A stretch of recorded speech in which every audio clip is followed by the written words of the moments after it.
o Tito ficou rico de uma hora pra outra. E é verdade. Só que a minha uma hora pra outra demorou 20 anos. Tito tá embrionário, a marca, né, é um produto novo aqui dentro da marca, tal, não sei o que, a gente tem só 20 mil. Aí eu falei, quanto que vocês têm? Pra que é isso, mano? Eu falei, não, pra você postar uma foto assim e tal. Mano, cantou a TED, chegou o shampoo, em 1 minuto eu tirei uma foto, passei uns filtros pro lado e postei. E 20 mil reais. Eu falei, calma aí. Que isso? Cara, eu tive Deus na minha vida num momento diferente. O Theo sofreu um acidente. Foi onde eu tive um encontro com Deus ali de trocar ideia com ele mesmo. Eu falei assim, então tá, vamos fazer isso como combinado. Se você existe mesmo, faz eu chegar lá e ver essa cena aqui que eu tô projetando na minha cabeça. Eu preciso ver meu filho vivo quando eu chegar lá. Eu criei uma obsessão em fazer minha vida mudar. Eu nunca problematizei o meu problema. Sim. Mano. Não importa, mano. Você vai cair 1 milhão de vezes. Se você estiver disposto a levantar 1 milhão em uma, pode ser que isso aconteça.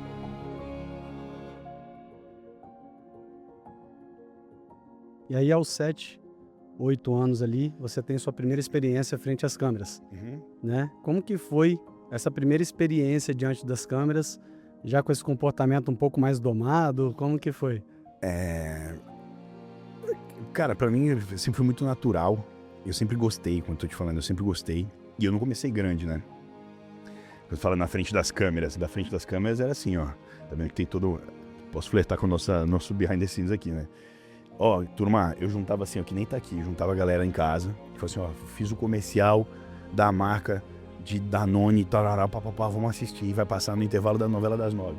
Aí eu passava assim, no fundo, assim, pra mim eu tava na vida das câmeras, mas eu era um figurante de luxo, então eu passava no fundo e era isso que eu fazia.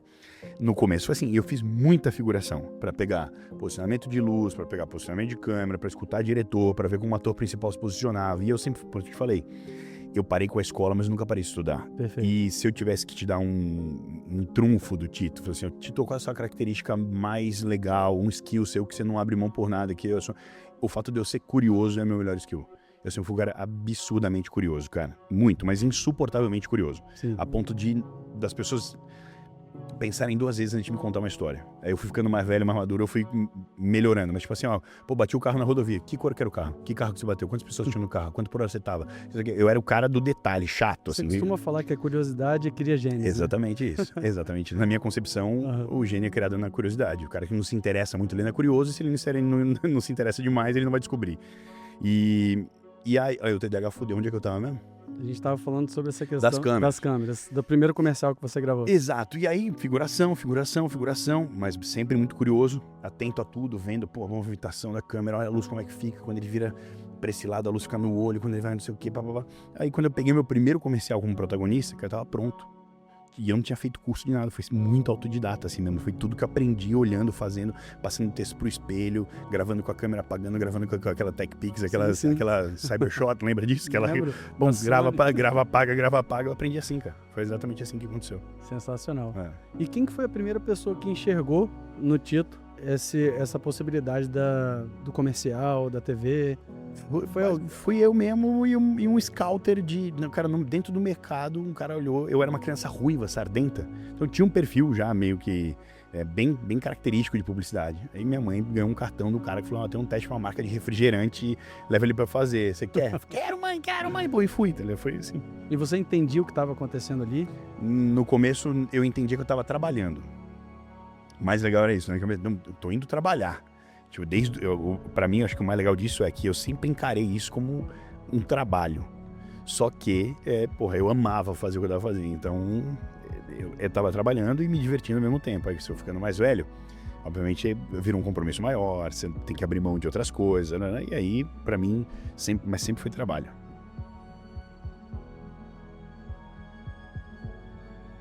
Como que era a realidade sua naquela época? Pra poder... Quando eu comecei, foi bem antes das coisas acontecerem da forma que aconteceu. O que aconteceu? Meu pai tinha uma agência de publicidade. Por uma série de fatores, ele, enfim, quebrou. A coisa não aconteceu. E aí, quando quebrou de vez mesmo, quebrou tudo. Então, a gente não tinha mais casa própria, minha mãe teve que não trabalhar, começou a trabalhar, ela foi secretária de um salão de cabeleireiro de bairro, aí saiu de lá, ela foi porteira de uma escola, era babá no meio tempo, a gente vendeu a casa que a gente morava, que não tinha mais, vendeu pelo que dava, porque tava com dívida, vendeu, foi morar num lugar, moramos 1 ano nesse lugar, achando que o aluguel tava sendo pago, não tava pago, a gente foi despejado desse lugar. Aí a gente se vira nos 30, volta pra E você Cotia. tem memória desse momento, Muita do despejo? coisa, Tipo assim, foi algo traumático assim pra você? Como é que Cara, você lida com isso? Olhando pra trás assim. eu não sou esse cara. Eu supero bem, velho. De verdade, assim, porque hoje, assim, vivendo a vida que hoje, parando pra fazer um overview, assim, se eu sair do cenário e olhar de cima, puta, eu sou muito, muito, muito abençoado, cara. Mas exacerbadamente abençoado mesmo, assim. A vida que eu vivo hoje, eu lembro de quando eu pedia pra Deus para as coisas melhorarem ou pra eu chegar em algum lugar X, não era metade, velho, do que eu vivo hoje. Mas assim, não era um terço do que eu vivo hoje. Então, tipo, Deus foi muito generoso comigo, fazendo a parte dele lá de cima e eu fazendo muito a minha aqui de baixo. Então, basicamente, esse é o nosso combinado. E então eu creio muito e acredito de verdade, assim, creio de verdade, que tudo isso que eu passei lá, todos os lugares que obrigatoriamente a vida me levou, as provações, as coisas, eram basicamente uma mistureba de insumos para eu virar a pessoa que eu virei hoje, sacou? Sim. Era ali a necessidade de eu passar por aquilo, para quando chegasse aqui eu não virasse um grandíssimo merda, assim, entendeu? Acho que talvez a vida foi, tipo, Deus foi manobrando ali para falar assim, Ele foi te condicionando a desafios pra você vamos ver se vai merecer esse prêmio que vai chegar. Exato aí. entender quem que você seria ali. Exato, exato. E aí, durante esse período, né, que você teve essa mudança, vamos supor, drástica ali, de ser despejados, vocês foram para onde? Em que condições que você... Porque teve algum momento, pelo que eu entendi, onde vocês tiveram até doações de outras pessoas. Isso é uma memória viva para você? Ou é aquele negócio de tipo assim, eu lembro que eu passei uma dificuldade, não. mas... É uma memória viva, mas, mais uma vez, eu não me coloco nessa zona de sofrimento com essa história, porque... Principalmente do lugar que eu vim, depois que a gente foi parar nisso, que ali eu era uma criança e eu cresci nesse segundo ambiente, a minha história triste era a solução da vida de várias outras pessoas ali, sacou? Sabe, o meu problema era a solução da vida da maioria das pessoas que estavam ao meu redor ali. Então, eu fudido, eu quebrado, eu era muito melhor do que muita gente que estava ali comigo, sacou? Dá pra entender? Sim. Então, eu nunca fui muito claro o cara de reclamar, mas sim... depois que aconteceu assim, do despejo, a gente voltar a morar nessa casa, a gente foi pra garagem da casa da minha avó, voltamos pra morar nessa casa que era um corredorzinho, onde eu dormia um colchão no chão, minha mãe no colchão no chão, meu irmão mais novo colchão no chão, meu irmão mais velho tinha cama, ele era o único que tinha cama nessa casa. E aí foi daí que minha mãe também começou a trabalhar como porteira nessa escola e ela começou a fazer um trabalho com uns missionários que faziam um estudo bíblico e faziam um trabalho específico nas favelas, nas comunidades aqui em São Paulo. Eles tinham uma parceria com o CEAGESP. Então, no CEASA lá, eles iam lá, pegavam cestas e cestas de legumes e frutas e ela saía, minha mãe ia junto com esses missionários distribuir nas comunidades de fim de semana, só que sempre sobrava muito e aí ela sinalizava que tinha que levar para casa. Então, eu não vou falar que eu nunca passei fome, graças a Deus eu nunca passei fome, mas por muitas vezes a gente jantou tangerina, tem 2 mamão pra jantar e vambora e não sei o quê. Só que eu não fico batendo nisso, primeiro porque assim, história triste todo mundo tem. Perfeito. E eu não quero ser esse cara que vai ganhar hype em cima de sofrimento, não, eu quero que você saiba que minha vida é muito boa, cara. Minha vida é muito abençoada. Se eu puder te dar um toque, assim, faz, trabalha, porque se eu sair de onde eu saí, vivo esse extraordinário que eu vivo hoje, com certeza você consegue. Então eu não fico batendo muito na tecla do sofrimento, como eu sou. Você quer ser exemplo por outra coisa. Eu não quero ganhar esse hype, esse pra mim não precisa, tipo assim, a internet adoraria isso. Eu sei que toda vez que eu falo disso, sempre é um fuzuê, porque muita gente olha minha vida hoje é que eu sou um puta de um playboy. Pô, branquinho, tatuado, bonitinho, shape, avião, jato e carro, Lamborghini. Fala, pô, o cara é um puta de um playboy, mas não tá bom. Sim. Eu que vou ficar discutindo com você, meu amigo, olha, pesquisa a minha história. Pô, mas você não faz isso nem com a própria dele, vai falar com a minha. O cara não faz nenhuma autorreflexão, ele vai parar pra refletir sobre a minha vida, não faz, então eu não vou exigir isso. Só que eu também não quero eu não quero ser o cara que vai surfar essa onda de tipo, puta, eu sou um cara sofrido, respeita mais a minha história porque eu vi em outro lugar. Não, quer respeitar, respeita, meus resultados, não quer também, tá tudo certo. Eu acho que você tem uma didática muito mais da gratidão que Muito você mais, tem pelo que muito Deus te mais. deu, tantos desafios, Exatamente. inclusive, que talvez te moldaram, te forjaram a ser a pessoa Talvez que você é hoje. fatidicamente. Com certeza. Então, Com certeza. talvez você foi, sim, um cara improvável, Sim. porque poderia ter desistido Underdog, ali, famoso porra, underdog. TDAH, gago, expulso saiu da escola na 7ª série, mãe trabalhou como porteira. E tem gente que se apoia nisso. Sim. No vitimismo, acho que não teve muito tempo para vitimismo na sua vida. Não dava, cara. Não dava, né? Você foi mais dinâmico, com 16 né? anos eu fui pai nesse meio tempo. Exato. Eu não dava pra eu ser vítima de nada, cara. Tipo, que assim, eu já tava tudo de ponta cabeça, aí pra cereja do bolo eu meti um filho com 16 anos de idade, Ela com 15 e eu com 16, cara. Então aí eu falei, bom, beleza, agora se tinha alguma coisa pra dar errado, agora foi um problema. Eu chamo ele de gol contra até hoje. Fiz sem querer pra caralho, mas enfim, melhor erro da minha vida, o Theo. E talvez tenha sido... Um acidente perfeito. O acidente perfeito e fez as coisas acelerarem do jeito que acelerou, assim, sacou? Legal. Se fosse só por mim, talvez eu não tinha ido na velocidade que eu fui, no ritmo, na intensidade que eu fui, mas como eu entendi que tinha alguém que dependia 100% de mim e que essa bucha era minha, eu acelerei dobrado, talvez.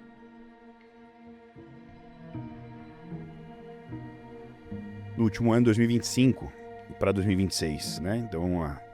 Dia 1º de janeiro de 2026, eu recebi uma ligação. Eu estava em Oslo, na Noruega. Era minha assistente dizendo que meus 2 seguranças que estavam comigo há 4 anos, são 4 que andam comigo, morreram num acidente de moto, voltando da praia, no Ano Novo. E esses caras, eles ficaram comigo 4 anos ininterruptos, todo dia, o dia inteiro. Tipo, de manhã até a noite, eles ficavam mais comigo do que qualquer pessoa, mais do que qualquer pessoa da minha família, amigo, eles realmente ficavam comigo. E eu tive a oportunidade de mudar a vida deles dos 4. Tanto com mindset, de botando coisas na cabeça deles que eles podiam ir muito além de onde eles estavam, até com coisas materiais mesmo, de presentear, dei moto para um, moto para outro, abri uma adega para um que eles queriam, a coisa aconteceu. E 2 deles se foram num acidente de moto, no dia 1º. E uma coisa que eu aprendi muito é que a gente não pode esperar, a gente não pode economizar. Tem um ditado oriental que diz, ele é uma frase, né? Mas que ela fala de flores em vida. Porque botar flor no caixão não serve para absolutamente nada. Então, dá as flores em vida. Pô, foda isso. Diz mais eu te amo em vida. Não economiza a possibilidade de dizer o quanto você é importante pra mim, o quanto eu gosto de você, o quanto eu sou grato a você. E não confunda gratidão com obrigado, porque obrigado é só o ato de educação de a gente agradecer. Agora, gratidão é manter vivo o quão grato eu sou a você por você ter me ajudado no momento em que eu precisei de você. Então eu tenho gratidão, eu sou grato a você, é diferente de agradecer. E eu me arrependo muito de não ter dito várias coisas para eles 2. Eles sabiam o quão importante eles eram para mim, porque talvez eu tenha demonstrado bastante, mas eu podia ter sido um pouco mais didático. O que você diria para eles? O quanto eu gostava deles, o quanto eu gostava deles, o quanto eles eram importantes para mim, o quanto as pessoas que estavam ao nosso redor, porque eles faziam parte do meu time, elas estavam todo dia dentro do escritório com todo mundo. Tanto é que quando aconteceu, parou a empresa. Parou a empresa, literalmente. Tinha mais parou. razão de... Não, parou a empresa. A gente era dia 1º, a gente ia voltar dia 5, a gente foi no velório deles, a empresa inteira foi, eles eram da polícia, então tava o Rocan inteiro, a polícia militar inteira de São Paulo, 200 polícias, a empresa inteira lá e todo mundo acabado. Aí era dia 5, voltava, né, pro escritório, e eu falei, não, vamos voltar, todo mundo, eu faço questão de todo mundo lá. E chegou todo mundo no escritório, eu reuni a gente na sala, não tem uma salona comum lá, eu falei, turma, hoje é o dia de chorar, porque a nossa vida tem que continuar. Falem o que vocês querem falar. E eu quero que vocês falem sobre eles, o que eles representavam na vida de vocês. A gente fez essa dinâmica lá. Caralho. O que eles representavam na vida de vocês. E todo mundo desmaiando de chorar, e realmente eu vi o quanto eles eram importantes e quanto a cultura que eu estabeleci lá, da gente ser família de verdade, e muito CEO, muito fala pra mim, não existe isso, parará. A distância. Distância porra nenhuma, esses caras frequentam a minha casa, esses caras vão em churrasco comigo, a gente chora junto, dá risada junto, se um dia eu tomar pernada eu te conto, mas por enquanto tem dado certo faz 15 anos, cara. Essa é a minha cultura e funciona assim. Tá escrito na parede, we are fucking familiar. Tá escrito na parede do escritório, e a gente é realmente assim, é assim que funciona. Posso estar me enganando? Pode ser, mas eu não sou tão trouxa. Faz tempo que é difícil de errar.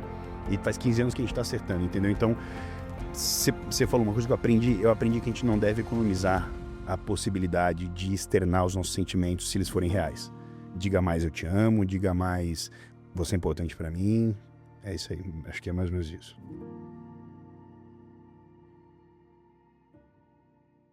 Aos 16 anos você descobre que vai ser pai. Uhum. E, né, como você falou anteriormente, o que passava na sua cabeça naquele momento? Qual foi a primeira pessoa que você chegou lá e falou, irmão, vou ser pai? A primeira pessoa pra quem a gente contou foi pra mãe dela, pra minha ex-sogra, né, da época. E E foi um susto, assim, porque primeiro a gente fez um exame de farmácia, deu positivo. Eu falei, cara, que loucura, mano, tinha 2 crianças, velho, literalmente 2 adolescentes. Ela tinha 15, eu tinha 16, e quando nasceu ela tinha 16, eu tinha 17, quando o Theo nasceu. E aí, farmácia positivo, eu falei, não, mas vamos fazer um de sangue, né, pra garantir e tal. Aí fui pegar o resultado, não saía positivo e negativo, isso é X tanto por cento. Aí eu falei, moça, eu não tô entendendo o que tá escrito aqui, tá falando, tá por cento quanto aqui, como é que é? Ela falou, não, ó, tá com não sei o que, disse pra essa moça que ela tá gravidíssima, deve estar uns 2 meses e meio, parabéns. Aí eu falei, nossa, velho, agora fudeu mesmo, tipo assim, vou ser pai, tá ligado? E aí me ligamos, enfim, pra mãe dela, aí depois liguei pra minha mãe, aí liguei pro meu pai, e o último a contar foi o pai dela. Nossa. Aí a gente marcou uma pizza em casa, os pais, as mães. Acabou em pizza, então você... O meu pai veio, eu nem lembro se meu pai foi, mas eu não sei, acho que não, acho que foi minha mãe, a mãe dela e o pai dela.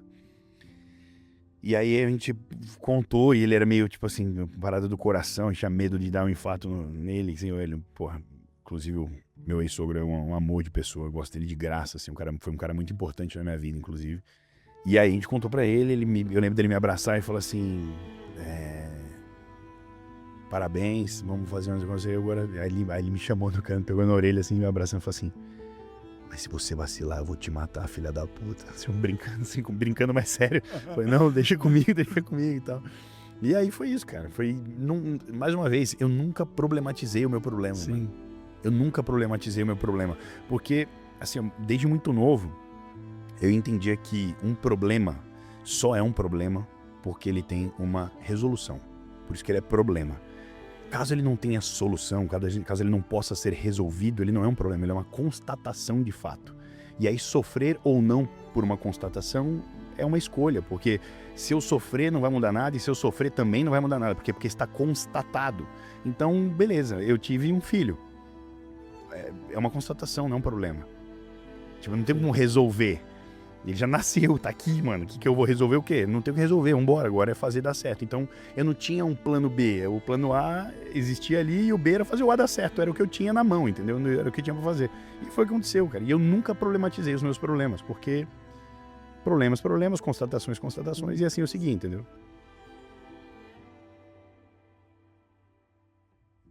Você sempre foi apegado a Deus desde essa época? Porque falam que Deus nunca te dá uma cruz maior do que você pode carregar. Você já tinha essa concepção, mas não por esse viés, Não talvez. pelo viés de Deus, cara. Eu tive Deus na minha vida num momento diferente. O Theo sofreu um acidente. Ele caiu do 3º andar da casa da mãe dele, de cabeça, rachou o crânio em 2 lugares. Eu tava gravando Malhação, em 2005.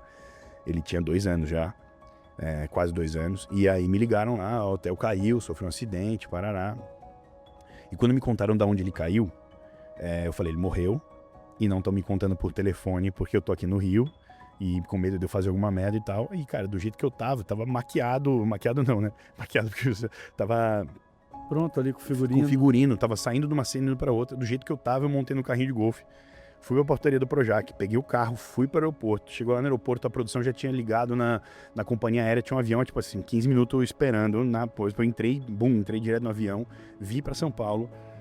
E aí nesse avião, foi aí, porque até então era tipo... 1 hora, deve ter sido 1 hora num silêncio. Era um voo de 45 minutos que durou 8, assim, na minha cabeça. Assim, era Rio-São Paulo, parecia São Paulo-Miami, assim. E aí foi onde eu tive um encontro com Deus ali de trocar ideia com ele mesmo. Eu falei assim, então tá, a vida inteira. E eu sempre fui aquele ateu mesmo, militante, de Deus é o caralho, foi eu que faço, eu que fiz, e papapá, não existe. Aí eu bati e falei com ele, falei, cara, então vamos fazer isso com um combinado. Se você existe mesmo, faz eu chegar lá e ver essa cena aqui que eu tô projetando na minha cabeça. Eu preciso ver meu filho vivo quando eu chegar lá. Caso isso aconteça, eu nunca mais duvido da sua existência. Você, naquele momento, projetou seu filho vivo. Eu visualizei uma cena específica. Isso seja real. E é doideira eu falar isso, porque, enfim, é uma história, mas acaba virando um testemunho, porque eu cheguei em casa, cheguei em São Paulo, um amigo meu me buscou de moto no aeroporto, me levou pro hospital. Aí cheguei no hospital, ele tá ali, papapá, entrei na sala e tal, e eu vi exatamente a cena que eu projetei no avião, que era meu filho respirando, entrando na ressonância magnética, no tubo. Você assim. teve uma visão. Eu vi, literalmente, mano. Só que eu também não conto em todo canto. Acho que contei essa história uma vez no Danilo Gentili. Contei pro Danilo essa história. E aí, eu vi ele respirando. E aí, caí, bati cabeça, desmaiei, caralho. Foi acordando. Cadê? Tá aqui. Não, fica em paz. Ele ficou 10, 12 dias na UTI. E saiu sem sequela nenhuma. Nada, voltou ao normal. Cara. E aí, desde então... Não só não duvido da existência de Deus, mas, velho, tudo que eu faço na minha vida é baseado no que Deus tá dizendo ali. E eu aprendi a escutar ele muito bem, a gente tem uma conexão muito forte, então tudo que eu fiz de lá pra cá foi sempre baseado no que ele achou que era melhor pra minha vida. Eu entendi muito bem que as coisas que eu queria não eram necessariamente as melhores coisas pra minha vida. Então é baseado não no que eu quero, mas sim no que eu preciso. O que eu preciso que me entrega a ele, e desde então tem sido assim.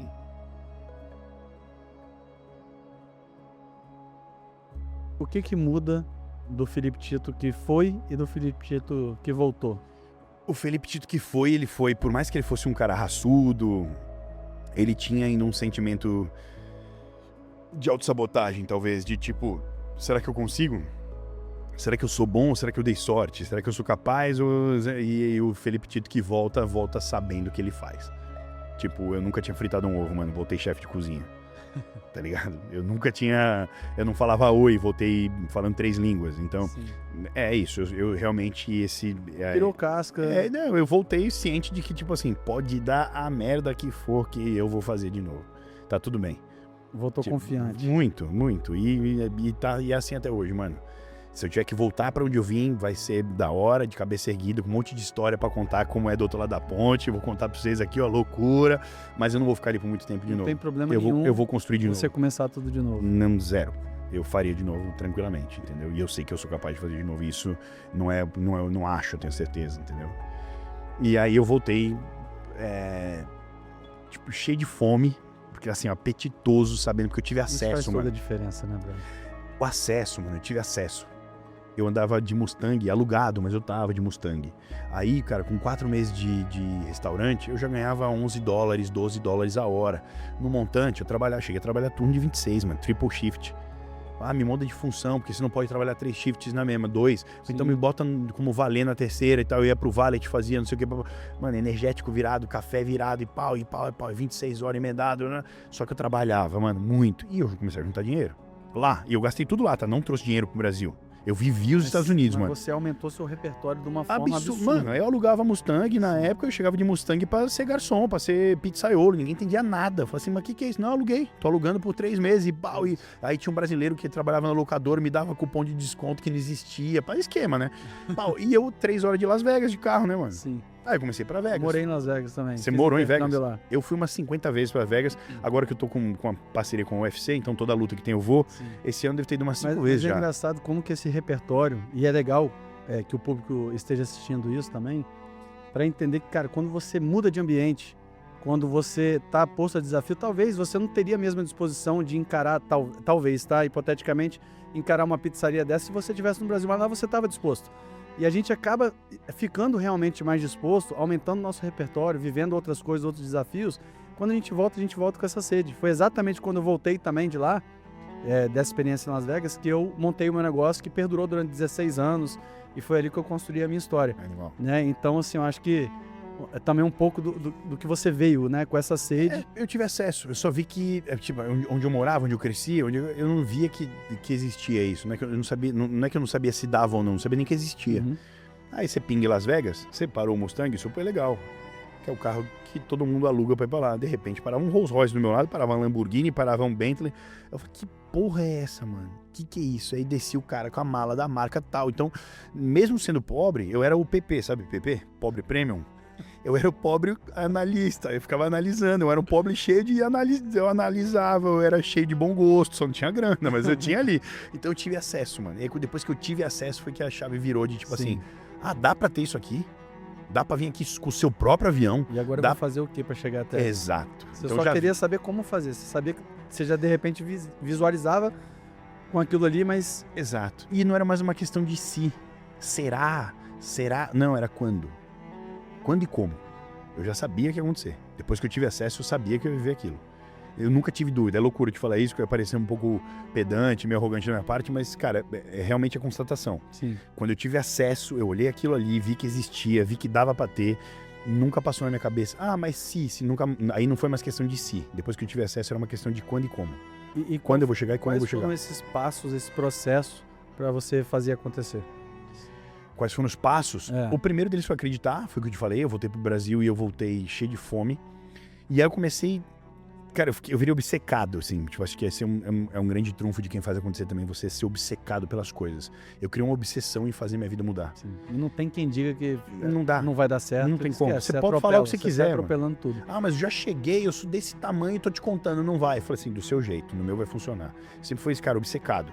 E eu criei uma obsessão em mudar a realidade da minha família, mudar a minha realidade.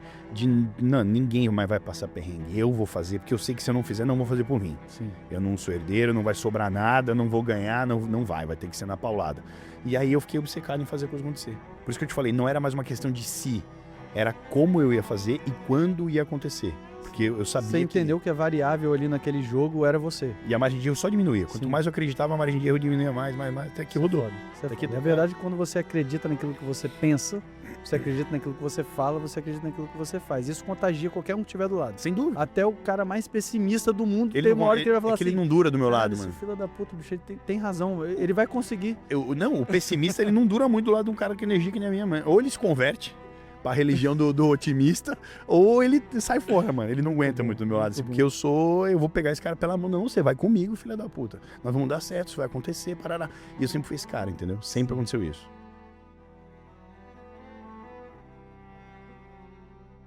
Teve um momento que você recebeu, acho que 20 mil reais pra fazer uma inserção de 30 segundos. Uma foto, não foi 30 segundos, não. Uma foto.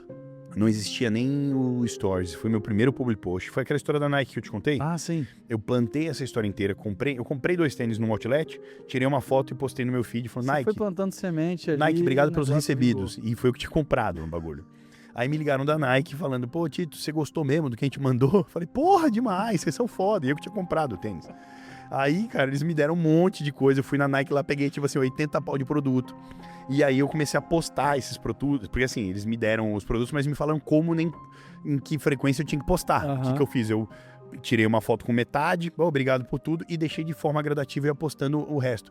Uma bermuda e um tênis. Nike, obrigado pelo não sei o que. Nike, obrigado pelo boné, não sei o que lá. Uma vez por semana, 2, como se a Nike eu fosse um contratado e a Nike me mandasse coisa toda semana. Porque realmente eu tinha um engajamento absurdo, minha audiência era muito absurda. Eu só tinha que mostrar para as marcas que eu era uma rede anunciável. Tipo assim, caralho, o Tito tem realmente esse awareness todo, tem uma conversão e monetização. Aí, ó, tá vendo? Do nada, um New Balance e o Adidas no meio do tanto de Jordan aí. Quem que fez isso aqui? Que loucura. Não, mas tá linda essa coleção, hein? Parecendo meu armário isso aí, que loucura. E aí foi isso. Aí depois de 1 mês, 2, as marcas começaram a mandar tudo que você imaginar pra mim. Tudo. E ali você percebeu que o jogo poderia ser outro. Foi aí me chamaram pra fazer um public post de uma marca de cosmético. Era um shampoo, que era cabelo, barba e corpo. Tito, tá embrionário, a marca, né, é um produto novo aqui dentro da marca, tal, não sei o que. A gente tem só 20 mil. Aí eu falei, quanto que vocês têm? Mano, eu ganhava 5 por mês na Globo, na novela das 9. Tirava R$1.000 de imposto, vinham 4 mil na minha mão. Ali era um Pix não, porque era transferência, não tinha Pix na época. Uma transferência de um TED de 20 pau. Eram 5 meses do meu trabalho, gravando de segunda a sábado, das 8 às 8, mano. Aí eu falei, pra que é isso, mano? Eu falei, não, pra você postar uma foto assim e tal. A gente nem tá preocupado com a conversão e tal, é só realmente pra postar uma foto. Mano, cantou a TED, chegou o shampoo, bendito do shampoo. Em 1 minuto eu tirei uma foto, passei uns filtros pro lado, postei, e R$20.000. Eu falei, calma aí. Que isso? Não, tá errado esse negócio aí. Deixa eu entender esse jogo. Deixa eu entender esse jogo. E aí, quando eu fiz nasce o Tito, além de influenciador, empreendedor também? Ainda não. O Tito empreendedor já tava tentando fazer um monte de coisa, já tinha tido loja de roupa, não sei o quê. Ele tava tentando. Ele já era. Aí eu comecei a ter o respaldo financeiro da publicidade para que eu pudesse investir com um pouco mais de robustez nos meus negócios. E foi o que aconteceu. Começar a pivotar. E aí começou a acontecer. E começou ali, vou tentar isso aqui, deu errado, beleza. Já percebia rápido, vou nessa direção, vou tentar, deu errado. Exatamente. Quantas vezes você tentou, errou até você acertar? 7 vezes eu quebrei e na 8ª eu acertei. E cada uma dessas quebradas foram por um erro diferente. Foi a agência. E aí ela, do dia pra noite, ela virou uma máquina de fazer dinheiro, assim, tipo, então, tipo assim, ó. As pessoas falam, cara, o Tito ficou rico de uma hora para outra. E é verdade. Só que a minha uma hora para outra demorou 20 anos. Então eu realmente fiquei rico do dia pra noite. Eu dormi com R$2.000, acordei com 22, deu 6 meses, eu tinha meu primeiro R$1 milhão na internet, que eu tinha feito na publicidade. E daí pra frente a coisa, bom, depois faz o primeiro, o segundo vira consequência, do segundo pro quarto é um pulo, do quarto pro 10º é outro pulo, as coisas foram acontecendo. Eu fiquei rico do dia pra noite, mas esse meu dia pra noite demorou 20 anos pra acontecer. E cada um desses erros, dessas empresas que eu quebrei, as 7 antes, foram por erros diferentes. E essa aí é a minha parada que eu te falei, que o erro me construiu, que eu fui forjado sim. Primeira foi para uma organização de estoque, terceira, uma organização financeira, quinta, uma organização de time, parará, e eu fui me blindando de não cometer esses erros novamente. Eu faço até alusão, tem um GIF, alguma coisa nesse sentido na internet, que o cara tá cavando, suando, continua. E falta um pouquinho. Na hora que ele tá um pouquinho ali para achar o diamante, ele sai fora, é a primeira pessoa que dá a primeira pasada ali, já acha o diamante. Por isso que eu costumo dizer que o vencedor é um perdedor insistente. Essa é boa de lembrar, o vencedor é um perdedor insistente. Não importa, mano, você vai cair 1 milhão de vezes. Se você estiver disposto a levantar 1 milhão em uma, pode ser que isso aconteça.